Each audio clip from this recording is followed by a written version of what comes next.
Thanks for taking time to be with us and talk to us today. So we just have sort of a generic way of starting off, and that is, could you tell us a little bit about just sort of the outlines of your life, where you grew up, maybe what your family was like growing up, and just sort of the direction your life took? Well, although I was born in Macon, I was raised in Savannah, and a little part of Savannah that's called Saxville that wasn't even a part of the city limits at the time when I was growing up. The city sort of grew into us. I am the eldest of 6 girls, no brothers. One of my memories from my childhood is having my father come home early in the morning and say, "You've got another dadgum sister." My father, both of my parents were teachers. My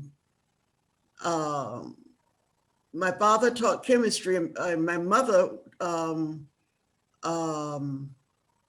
retired as a librarian at one of the elementary schools here. I graduated from Savannah State, and then I moved to Washington, D.C. and worked for the government for a while. And I moved back here after I became ill, and I've been back ever since. I retired in Savannah as a juvenile probation parole supervisor from the Department of Juvenile Justice. And I will tell you, I was not eligible for retirement. Well, I was eligible for retirement because I never took a vacation and I bought into the system. At that time, all of the leave that you did not use went against your retirement. And when they told me that they had us taking a self-defense course because they wanted us to be able to handle the kids, and some of these boys were men. And I remember the instructor telling me that, Miss Della, if you can't lift your leg any higher than that, we're just going to have to fail you. And I said, well, fail me, because I can promise you that I'm not jumping between 2 boys to try to make up a fight. And that was sort of, although I did pass the course, praise God, but it just got to the point that I felt that I was no longer able to handle that. It was in the middle of the Ricky Givens crisis, if you all remember, with Ricky Givens, who was a 21-year-old drug lord in Savannah, who was one of my clients. And I just couldn't, it was a dangerous position. I just couldn't handle it anymore, so I retired and came out. And I've been retired now since 2006. The only other thing is that I retired on June 30th, 2006, and my daughter got sick at my retirement party and died 6 months later. And I raised her children, who are now 28, 25, and 23. So all of my life has really been involving children, mine and my daughters and other children. Okay. That's my life. How long did you work in the juvenile system? I worked in the juvenile system 19 years, and I had enough leave, both annual and sick leave, forfeited, that I could buy 2 years into the system. Oh, wow. Did you grow up in the Episcopal Church? I guess you could say I grew up in the Episcopal Church. Let me tell you about the neighborhood that I lived in. It wasn't a neighborhood of the community. Everybody on my little dirt road was related. I lived between an aunt and an uncle. I had a set of cousins living down the street. I had another set of cousins who were living up the street. This was right off Waters Avenue, June. This was before you get to Memorial Hospital. And I just remember, when I think about that neighborhood now, I think of, if you want to get a picture of what it was like, if you saw The Color Purple, the movie, and you remember the big green and white house, where I think is the one where Mr. lived, that was pretty much what my neighborhood looked like. But everybody knew everybody. And so when I was young, my cousins all attended the Church of God in Christ on Martin Luther King and 46th Street now. And we used to walk from where we lived to go to church with them. And then when I went to Haven Home as an elementary school student, that's where I met all of these. Honestly, 90% of the teachers there were members of St. Matthew's. Margie Caution was there. Robert Young was there. My father, who had a beautiful voice, was recruited to sing in the choir with them. And that's how all of us got to St. Matthew's. We were all confirmed in St. Matthew's, but my mother tells me, and I don't remember it, that I was christened at Mission Church in LaGrange, Georgia, which is her hometown, St. Elizabeth's, that no longer exists now. The last time I went there, it had been turned into a restaurant. So I guess you could say, yes, formally, all of my life, I've been a member of the Episcopal Church. I've been an Episcopalian. About how old were you when your family started going to St. Matthew's? Probably, I would think I was in between 10 and 12. I was okay. still in elementary school, although I was not confirmed until I was 16. But at the time that I was confirmed, at least two of my sisters were confirmed with me. My sister Freddie, who's Freddie Gilliard now, was confirmed with me, and my sister Ira was confirmed with me. I recently found pictures of all of our confirmations. So yeah, it was 1959.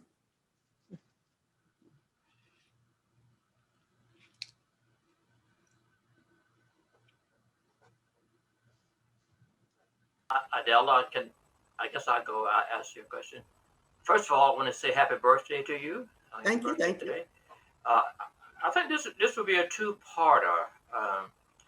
St. Matthew's has been, I don't know if you all would identify yourself this way, but St. Matthew's has been the largest of the historically Black Episcopal churches in the diocese. It is always, at least with me coming from St. John's, Albany, St. Matthew's has always stood out as the large church with good people. You want to look at St. Matthew's as a model.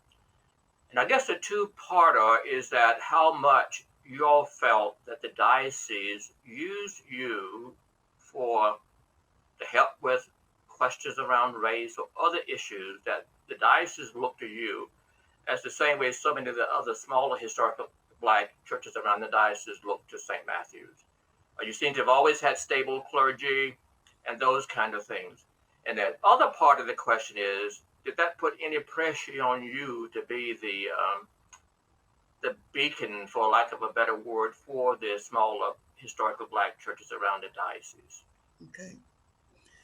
I'm not sure that we had any assistance from the diocese around racial reconciliation. We were, and I know now that the reason for this is because of the size of the diocese, but I don't recall ever seeing someone from the diocesan office or the bishop's office other than once a year when the bishop paid his annual visit. I was here doing the time of integration. I was in Savannah, and I remember St. Matthew's holding mass meetings through the NAACP on Sunday afternoon. But let me also say this, because my parents were teachers, my association with the movement had to be very much undercover, because I couldn't afford to put pressure on my mother and father because they worked for the Board of Education to be on the front line. So a lot of the stuff I did, and I was a member of the youth, I can't think of the exact name of it now, but never out front.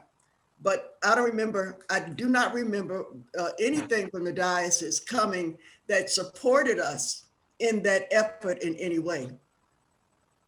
And I could be wrong. It may be from my from where I was, but I don't remember that. One of the things that disturbs me, Reverend Billy, is that I don't want St. Matthew's to rest on its laurels, because we did take a lot of frontline leadership in the movement, but I don't want us to keep singing the way we were, because to quote Bishop Curry, the struggle continues. I don't want us to be like, and we could be. If you're reading Bishop Curry's book, when he describes the guilds at St. Matthew's Church, I said, oh my goodness, the guilds at St. James, it was in Baltimore. I said, oh my goodness, that sounds just like the thing we went through with the coffee hour at St. Matthew's. Every guild trying to outdo each other in what they're preparing for coffee hour. And one of the things that COVID has done is that it has equalized the coffee hour, because we don't have it, because we're not in church. So I think we're beginning where we are now to focus on something different in terms of what we need to be doing as a congregation. We're smack dab in the middle of Martin Luther King Boulevard, which is changing overnight. And we're going to have to move and change with it, because it once was a predominantly Black neighborhood, and it still is. But directly across the street from the church, they're now building luxury apartments. Are you ready for this? They're building luxury apartments on the corner of MLK and Anderson, if you're familiar with that. And if you go take a diagonal walk northwest of where they're building it, there's public housing. This is going to be really, really interesting to see how this plays out. And St. Matthew's is going, and I haven't talked about this to anybody, is going to have to adapt and change. And we probably will not be a predominant, I can foresee a time, maybe not in my lifetime, where it's going to be a very much a mixed church. And it's going to have to, because of where we're situated, where we are. But thank you. I have two more points quickly. I want to acknowledge the fact that St. Matthew's has, again, I don't know if this is an appropriate word, immortalized all of the historical Black churches around the diocese in your stained glass windows. Yes. Including some of them that are no longer in existence, but they're, yes, for historical record, they're in your stained glass windows, and they're beautiful. And the other thing is that St. Matthew's is the anchor for the Diocesan Emil King Day Parade. So yes, you host that event. It starts at that location and it ends at that location. So that's a great thing. Even as the neighborhood regentrifies itself, I think that is a calling card to get others in that community involved in the parish around that issue. Thank you. Thank you. Thank you. Mm-hmm. That brings up a question I actually have. I just visited Savannah a few times in the last couple of months because our son works and lives in Savannah, and I noticed quite a bit of the gentrification going on. And is St. Matthew's working directly with anybody in the city to sort of like look at how the city itself is changing and what can be done to lead it to a more integrative approach so that everyone is sort of like on board with creating a community where we sit at the same table at some point and work this out so they don't have these tensions, not ignoring the fact what we have, but trying to work with it and integrate it, basically. So is there like some approach with the city? St. Matthew's is a part of a group of some between 25 and 30 congregations from Muslim, Jewish, and other denominations that are part of a group called JUST, J-U-S-T, Justice Unites Savannah Together. We recently, and the problem that we're working on this year is housing, securing affordable housing for the people in Savannah. What is happening is is that many landlords are not renewing. That's part of the problem. We're building luxury housing, and we're pricing lower income people out of adequate housing in Savannah. And it's really kind of scary. So we're a part of this movement. That's one thing that we're doing. We're also a part of other organizations. We're a very big part of Emmaus House that used to be East Side churches or downtown churches to help ourselves, and that does a feeding program. We have served on the board. I've been on the board. Father Abuelito is now on the board. We go down and man the kitchen several times a year. So those are two of the things that come to mind. But justice is the one thing that I'm very, very excited about. We had a meeting with the with the mayor and the district attorney, who did not a virtual meeting just the 3rd of May, last week, May. And there were 800 people on that virtual meeting. And we did not get what we wanted, but I'm just recalling that the mayor never said no. We know that the city is getting $52 or $57 million over each year for 2 years. And we've asked the city, the mayor to endorse designating $5 million of that money for each of the 2 years toward housing. The only thing I say, I have hope, because he didn't say no. He didn't say yes, but he didn't say no. So we still have time to talk to him and other people, and we're talking to people in the county too, Karen. We're talking to the county administration too, because the county is also to get a part of this. I want to call it the American Relief Fund, and I'm not sure that that's right, because we'd like to see the county and the city join hands in providing public housing, and providing adequate housing, not public housing, and providing adequate housing. Unfortunately, public housing used to be a means that you live there until you could get a foot up and do something else. And so, but now public housing has become a generational place to stay. And that is not what I believe. And it's not good. That's not what it was intended for. So yes, we are working with and involved in that particular part of our problem in Savannah. Okay, good. Can I ask another question quickly, please? This is in relation to what you just said and the question Michael asked. Do you still have some state politicians in your congregation? And if so, are they working with you in that effort? We do have a state representative in our congregation, and we have not we have not involved any politicians or any of the powers that be in that effort. This is a growing from the bottom up, sort of movement, if that makes sense to you. So no, but what I envision happening, Reverend Billy, is that whether for political reasons or not, there's going to be a consortium, a group that's going to be made up of the city, the county, and the powers that be, and some people from this committee to work on that particular problem. Thank you, and thank you, June. Sorry. That's okay. Idella, is that is just the group that used to be called SAIJM, Savannah Area Interfaith Justice Yes, Ministry? it is. Okay, then my church is also a member of that group. Right, right, and as is St. Peter's. St. Peter's, yep. Yep. And there's a church, I don't know whether it's Lincoln or Pula, that's also a member of that group. I think it's St. Patrick's in Pooler. Okay. Yes. Okay. Yep. Wow.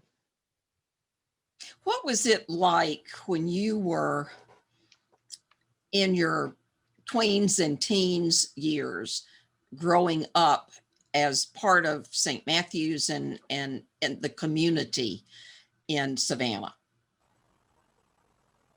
Wow. Um, hmm.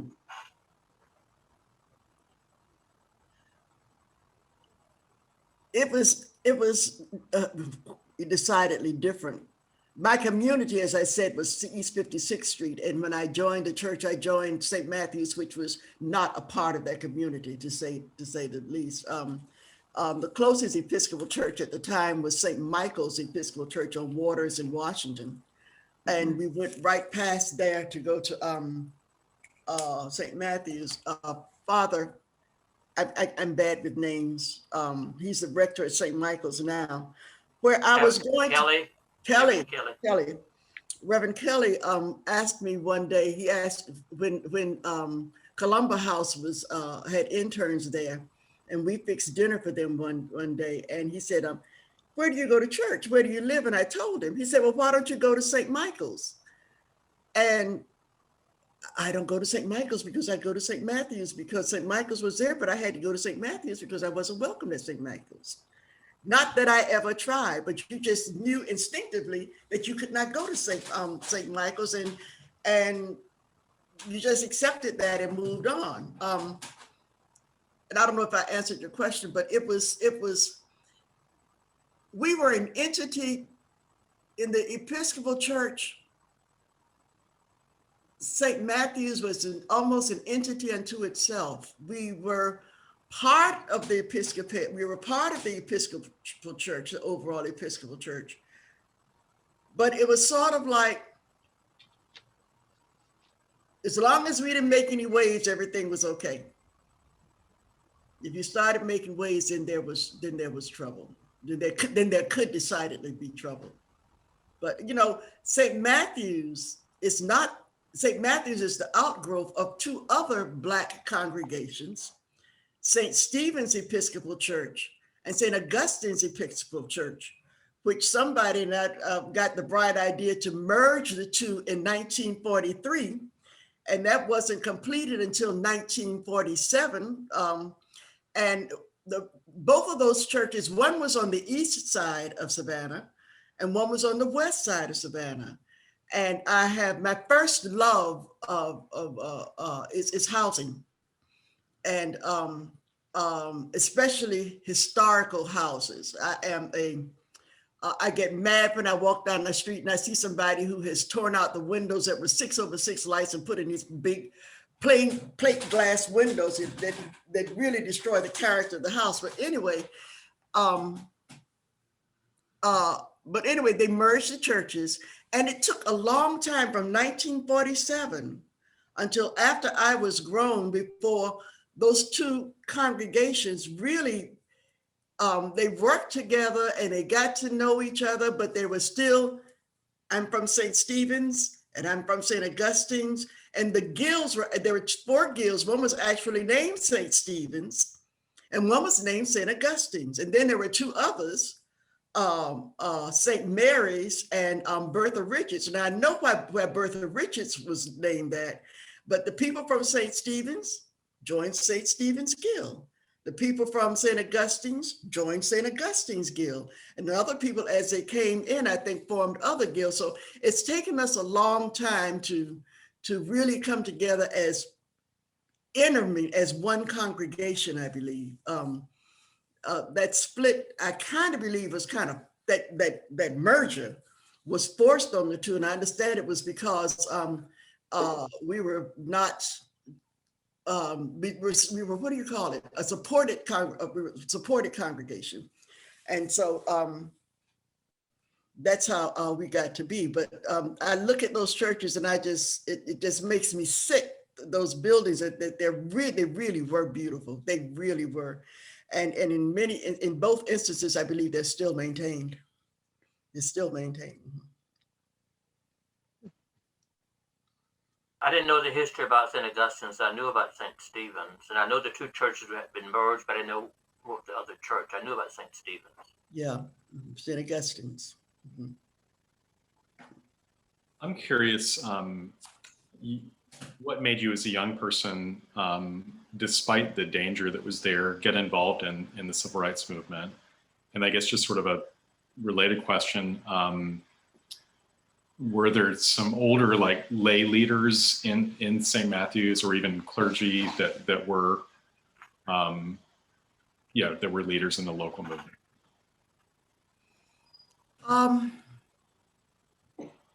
Yes, there were, but as I said before, these were people whose income was not dependent on the white community.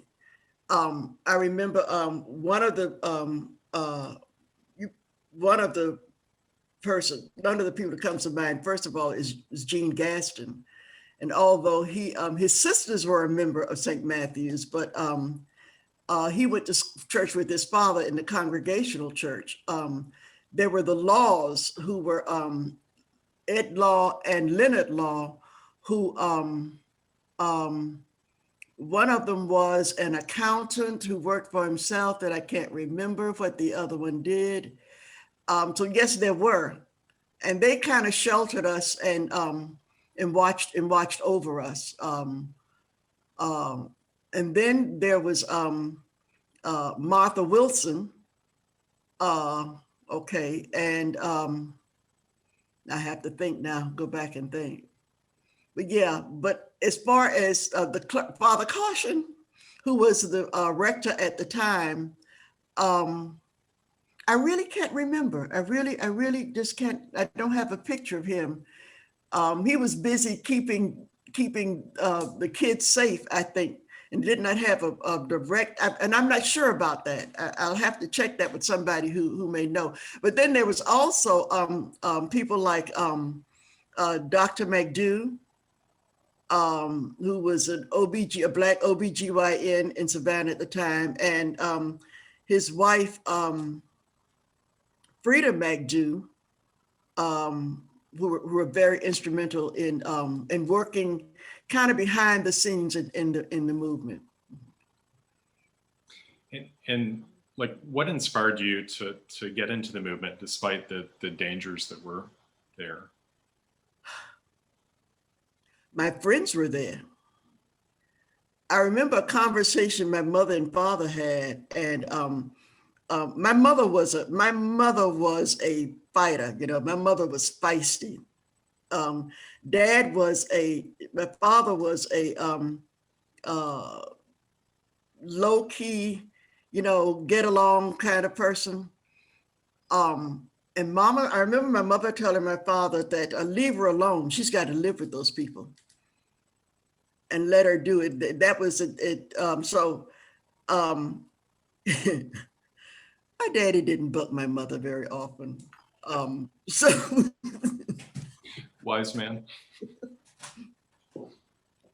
So Della, go ahead. Mm-hmm. There's a scripture in the Bible where Jesus says that too. When the woman is coming in to anoint his feet with the costly ointment, Mm-hmm. and Jesus commands them, because they're questioning, why in the world is she doing such a thing, wasting all that money? We could be feeding the poor and stuff. And Jesus says, leave her alone. Mm-hmm. Leave her alone. Mm-hmm. Yep. You have your calling, right? I guess so. But I really think that that's where my friends were. That's where my friends were. So when they did the plaque on the building of the SCAD library and the historical plaque, and they named Carolyn Quillen and Joan Tyson, we were all seniors at Beach High School together. We were in the same class, so I knew them. They were intimate friends of mine. That's where my friends were, and that's where I want. And if you weren't there, then you had two places you could feel ostracized. You could feel ostracized, because you were Black in that movement. You could feel ostracized in the Black community if you weren't doing your share, if you weren't doing what you could do.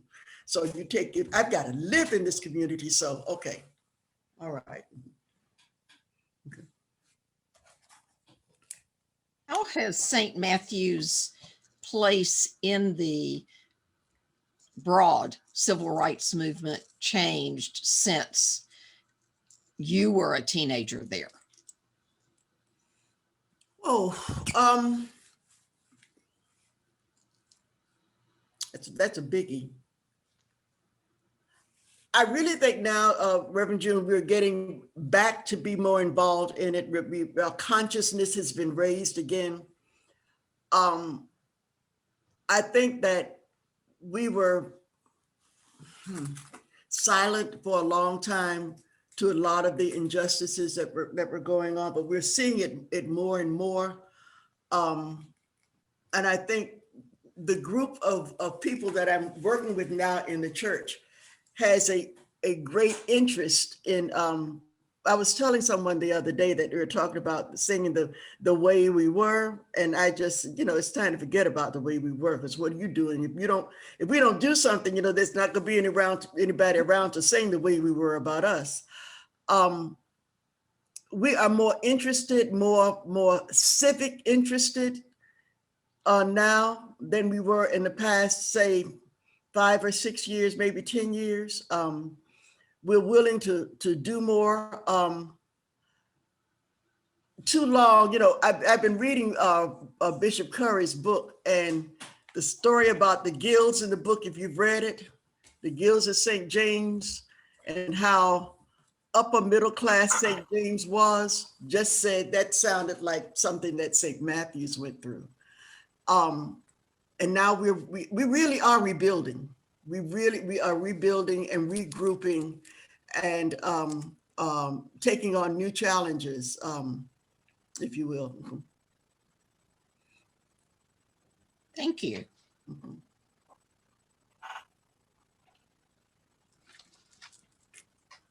I have a question. Just something came to my mind. When we did last year a unity march here in Valdosta in the context of the murder of George Floyd, there were quite a few individuals that I talked with right after the meeting, and one particular comment kind of stuck with me for quite some time is the fact that the individual is very depressed about that nothing seems to be changing in a certain sense. We've marched here before in the 90s, we've marched in the 70s, and so there was a little bit of a depressed response, almost like we're still marching today. And of course, I personally believe that things are changing. When if you look at your life experiences, and the march will continue no matter how long we must march, but do you feel that we are making progress, that we are going somewhere where we have not been before in a certain sense, finally, as a society? I think the problem is so widespread and so big that we have to look at the little gains, if we have had any.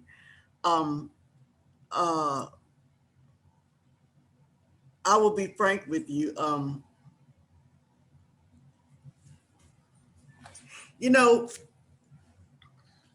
Where we are right now reminds me of something. If you go back to the French Revolution, how they took one word, citizens, and played it up so that citizens to many people became a really ugly word. And then with the Nazis, in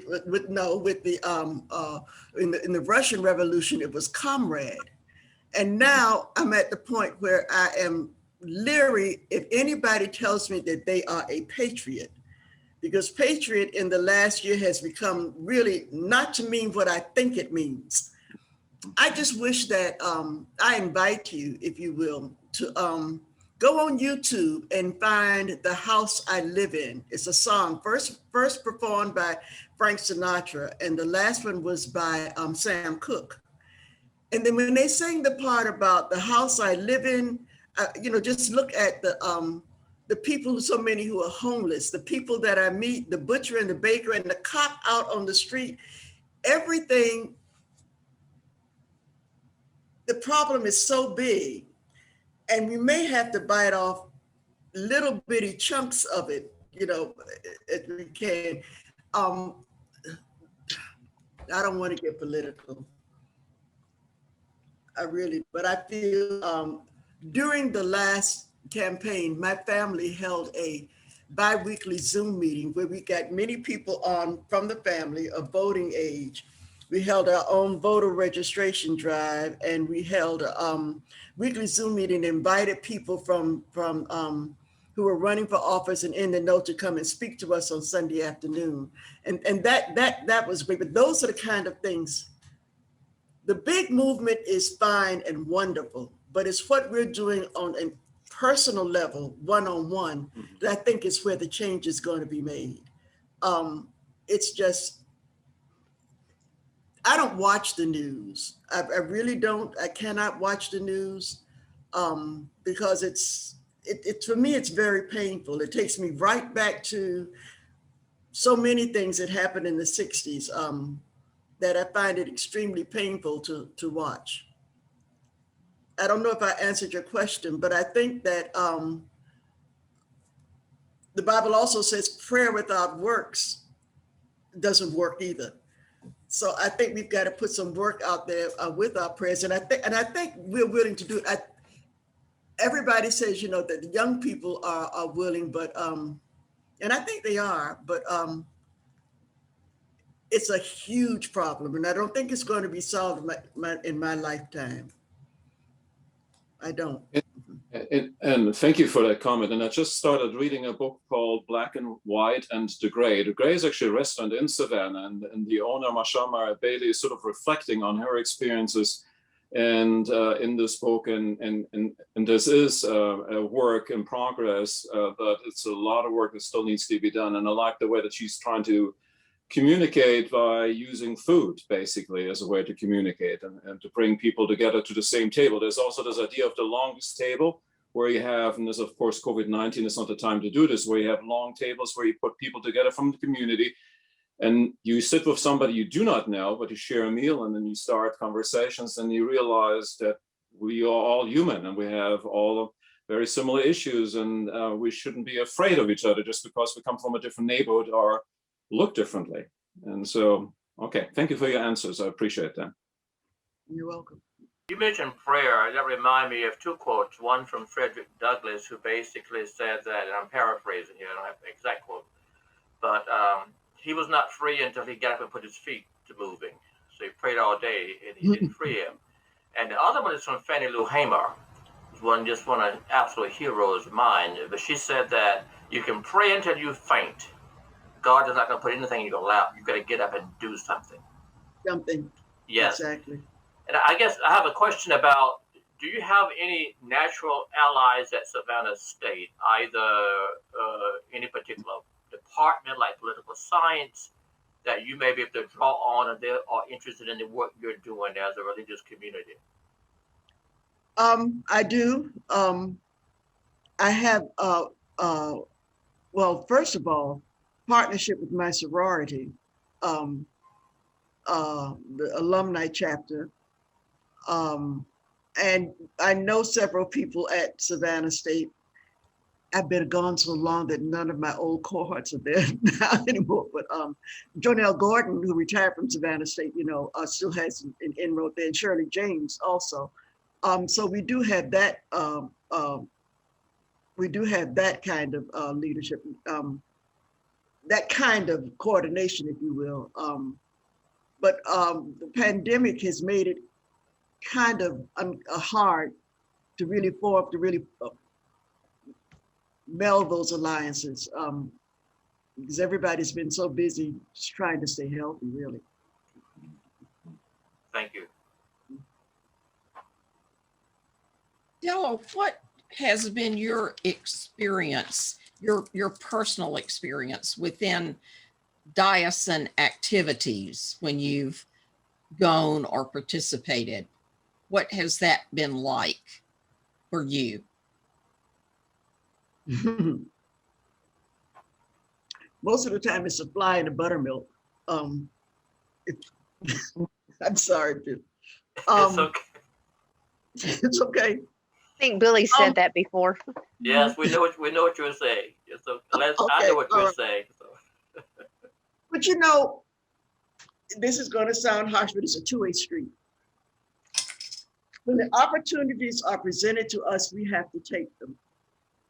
And in many instances, I'm not sure that we have been willing to take those opportunities. And that's our fault. And it could be for a variety of reasons. It could be because you didn't feel that you were going to be welcomed. It could be that, I'm not sure, but we have got to looking from the bottom up, we have got to make sure that we avail ourselves of anything that the diocese offers. Looking from the top down, the diocese can and should make sure that we are aware of those opportunities, of those whatever opportunities, activities, whatever that are available for us to take a part in. So we've got to meet somewhere between there. But if it's something that we can do, that we should be a part of, then I think we should. You can't have a voice if you aren't there. Okay. So I think in many instances we've got to be there, and we cannot leave it to. I think you guys who are vicars and rectors have a whole lot to do. That the lay people have to step up and step out. I'm going to get flipped for that, I know, but that's the way I feel. I think there's a lot to be said about that if you obviously can't take an opportunity that you don't know about, but you can turn what may feel like a token opportunity into a real opportunity. Yeah. And that also has to be done. Julia has taught me a lot of that, because she has really stepped into spaces where no one expected her to go. In this morning's, I've forgotten where I read it. Oh, it was in the book. That says that we have to create brave spaces, not necessarily safe spaces, but brave spaces that we have to move into. That's in Bishop Curry's book, which I'm reading with a couple of others, and I get them confused. But I think it's up to us to create those brave spaces for everybody. As Karen's opening was. That's where the poem came from, right? It was in the introduction of the Bible study for Bishop Curry. Yeah. For the book. Yeah. It's not familiar. Okay. It's a beautiful. Yeah. If you could tell us, as a group, something that we should be paying attention to, or that we should notice, or that would really help us to help with this situation, what would you tell us? Wow, that's a biggie. I don't like little questions. I like big questions. Hold on just one second. It's my sister. Hold on just one second.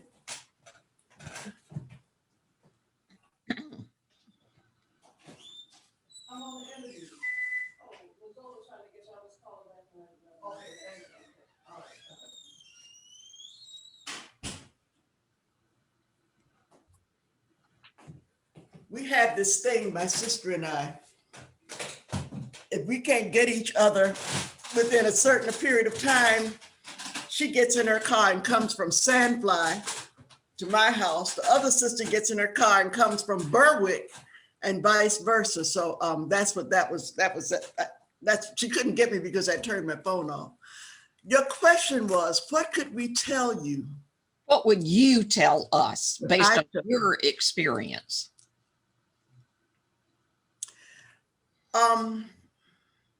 You see, the thing about it is 1, 2, 3, 4, 5, 6, you aren't the ones that I'm really worried about. And not that I'm worried about any of them, because you undertook this mission. It's those who have not bought into the mission that how to find out what we need to do, and then to do it, to bring other people who have not accepted reconciliation as a need for reconciliation as a mission. And I don't know how to do that, except they need to read Bishop Curry's book. That's one of the reasons. But that's what it is. You know, it's almost, if we could adopt something like the each one teach one, each one invite one, each one reach out to one who is not here, and just keep preaching reconciliation and love your neighbor. Mhm. Mhm. It's got to become, you got to hear it so much that it makes you mad that you go out and want to find out what it's all about. But it's got to be, it cannot be on the back burner. It's got to be on the forefront. I believe, and to be given some, what's the word? I'm going to use a wrong credence, some importance, if you will, in everybody's mind. It's got to be a part of, and I really don't know how to do that. I'm not sure how to do that. Thank you.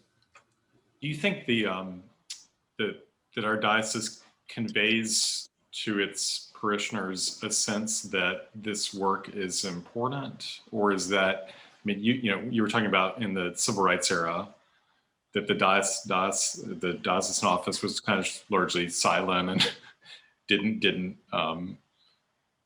comment on things. Has that changed? Is there still basically just a lot of silence?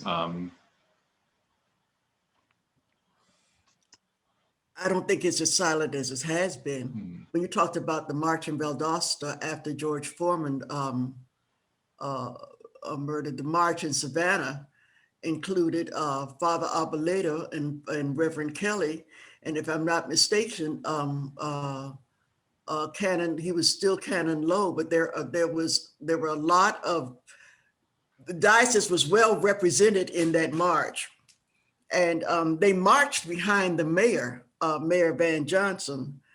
And it was, I don't think the diocese is as silent as it was. I don't know, has Bishop Logue endorsed your work open in any way? Don't answer that. I'll just say No, he has. okay, but I think that hearing it from him would go a long way to getting more part of the diocese involved in it. I mean, really hearing it from him. Father Hoskins used to say, many of you remember Father Hoskins says, if you want people to not see something, just ask them to read it. So if we, I think if he says it and continues to say it, that might help. That might help, and more people in power with authority saying it, might help. This committee, Della, was put together by Ben Hayes, and then he left and Loeb came, and then we had lockdown and shutdown, and so Right. everything has been just kind of frozen. But Right. this committee has a page on the diocesan website. That's wonderful. Mhm. And we have financial support. We are a budget item. Oh, good. Mhm.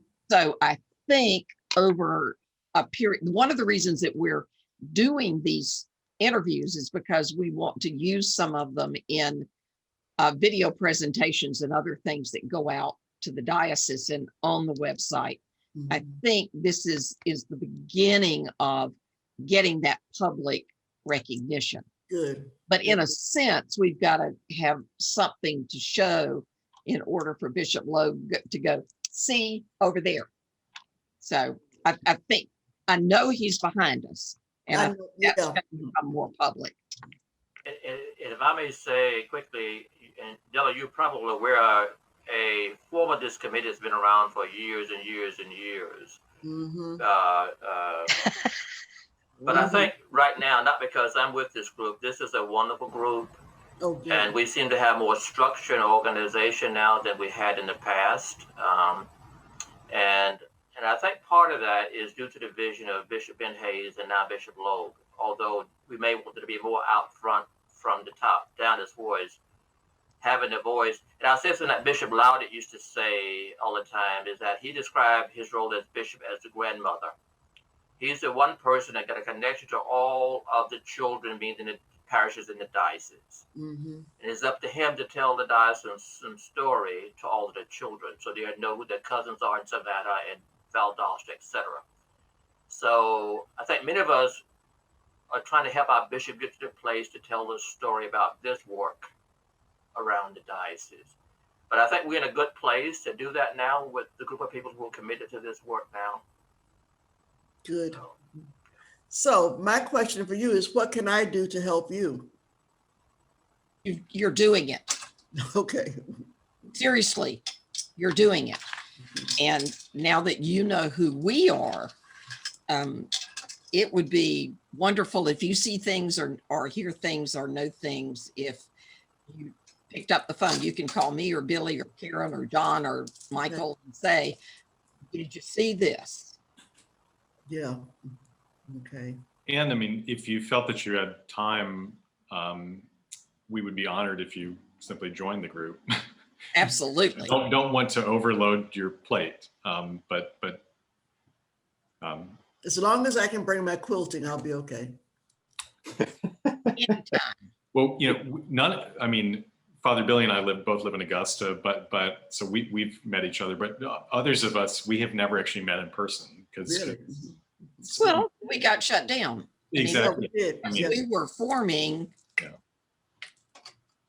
I think we met at Creek one time though. Didn't we meet at Honey Creek one time? Some of Some us, of- all, some of all of us, us did yeah. not. Yeah. Yeah, that's right. some members, yeah. That was the one I missed, but yeah. Okay. So, but anyway, quilting either virtually or in person is Okay. absolutely welcome. So That's the one thing that has kept me reasonably sane during the pandemic being shut down, is that three of us get together and quilt. And if you go to St. Matthew's webpage, you'll see a picture of a quilt that we finished called Around the World. And we do it twice a week. You get 6 feet apart, you've got your table, and you work to your heart's content. good. I don't know that I'm speaking for Karen, but personally, since Karen and I are the two from the Savannah convocation, I would really like to have a non-white voice among us, because I think that's important. Okay. I'll think about it. I'll think about joining you. I'll let you know. Well, and so maybe you might know someone else if you don't. I have the was opportunity. thinking of someone else. Is there someone else that I thought you might want to talk to? You might need to talk to, and I want to think about that a little more, and just see who's there in St. Matthew's. Yeah, I will. Mhm. Thank you. And I was thinking about another person who is Father Cope, who grew up in St. Matthew's, Yes. and now he's in Brunswick. Athanasius. Yeah, he may be another. I don't know. I know him. I don't feel I know him that well, but you may know him better, or someone else in that area. But he may be an asset to us as well. It would be interesting because he's a generation behind me. Yes. So he has a different perspective. He may have a different perspective on what I have. Yes, I know Father Dwayne. In fact, that was a message from his mother at the door, since she's been trying to get in touch with me. So yeah, I will be happy to reach out to him, and if you would like for me to. Sure, and I can back you up on it, but I think someone coming from his home parish may have a little more sway than I would have. And I'm blanking on the name of we interviewed one of the parishioners there, and I texted Father Cope a bit to Gladys Loud. Yeah, thank you. Thank you. Yeah, Yes. I know Gladys. Yeah. Gladys' sister was an Episcopal priest, Reverend Anna Henderson. She was buried from your church. Yeah, and she was. She was buried from St. Matthew's. Mhm. And we also interviewed Buck and Velma.